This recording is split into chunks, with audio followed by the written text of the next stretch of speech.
কোমর থেকে এটা পুরো লুজ। জাস্ট আপনি শুধু ঝাঁকাবেন, আপনি শুধু বডিটাকে ঝাঁকাবেন, বডিটাকে ঝাঁকাবেন। ঝাঁকানোর পরে কি, কেননা আমাদের এই বয়সে ব্লাড সার্কুলেশন ইয়ং ছেলেদের মতো তো হয় না, ধীরে ধীরে হয়। তাই ঘুম থেকে ওঠার পরেতে চট করে বিছানা থেকে নামবেন না, অন্তপক্ষে 2 থেকে 3 মিনিট একটু বসবেন, বসার পরেতে নামবেন। নামার পরেতে খালি পেটে কিছু না খেয়ে শুধু ওই একটা ধরে ওই বডিটাকে ঝাঁকাবেন। আপনার পুরো ব্লাড সার্কুলেশনটা একদম ফ্রি হয়ে যাবে। 100 বার করবেন, 100 বার ওইটা। আরেকটা হচ্ছে যেটা ওই খাটে দূরে, তখন এবারে কোমর থেকে নিচেটা জাস্ট ওইখানেতে 100 বার। 1 2 নয়, 1 2 3 4 এরকম করে জোরে জোরে ওইখানেই দাঁড়িয়ে করুন। আপনার কি হবে, যে 2 কিলোমিটার 2.5 কিলোমিটার যে মাঠটায় হাঁটতেন সেইটার ফল পাবেন, এবং সারাদিন আপনি দেখবেন যে শরীরটা ফ্রি আছে, কেননা আপনার ব্লাড সার্কুলেশনটা খুব ভালোভাবে হয়ে গেছে। আরেকটা যেটা এক্সারসাইজ আমি দেখাচ্ছি, আজকালের মেয়েদের মধ্যে সব থেকে এই রোগটা বেশি হয়েছে। কেন না, আপনার বাড়িতে এখন তো আর নিচে বসে রান্না নেই, মশলা কুটা নেই, তো দাঁড়িয়ে দাঁড়িয়ে রান্না। আপনার বাড়িতে যদি ডাল ভাত সবজিও হয়, সেখানেও আপনাকে 1 ঘন্টা 1.5 ঘন্টা টাইম দিতে হয়। তাহলে পুরো শরীরের বডির ওয়েটটা কোথায় যাচ্ছে, আপনার পায়ের মধ্যে।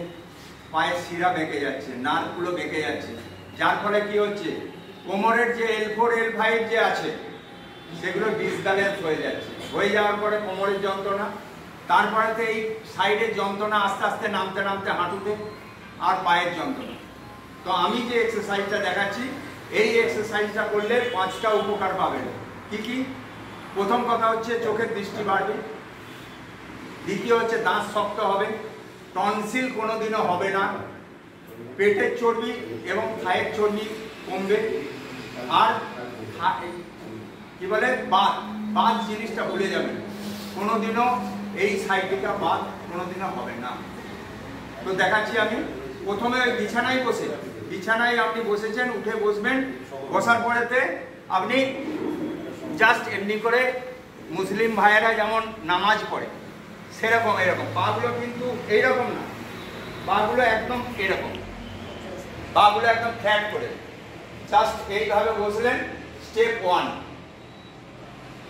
1 করার পরেতে আপনি স্টেপ 2 পেছনে হাত দেবেন, ঠিক আছে? স্টেপ 3 কোনটা ফোল্ড করবেন,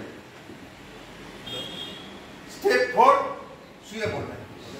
জাস্ট শুয়ে এইখানেতে 1.5 থেকে 2 মিনিট, 1 থেকে 1.5 মিনিট থাকবেন। থাকার পরেতে এইটাতে আপনি করার পরে একদিন করার পরেতেই বুঝবেন যে আপনার কি উপকারটা হলো। প্রথম কথা হচ্ছে এই পায়ের ব্যথা, কোমরের ব্যথা, সেই সময় দেখবেন একদম ট্যাবলেটও হতে পারে পিছনে, সঙ্গে সঙ্গে আরাম, সঙ্গে সঙ্গে আরাম। আপনাদের মাথার যন্ত্রণা হচ্ছে,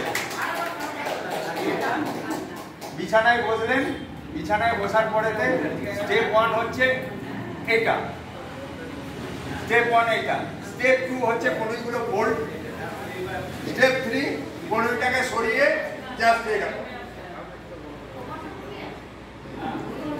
এতে 1 মিনিট থাকবেন। এটা থাকার পরেতে দেখবেন আপনার সাথে সাথে পায়ের যন্ত্রণা সেরে গেছে। আর কোনোদিন যদি আপনার মাথার হেডেক, আপনাকে আর স্যারিডাম খেতে হবে না। সুগারের ওই বললাম, সুগারের বললাম জাতি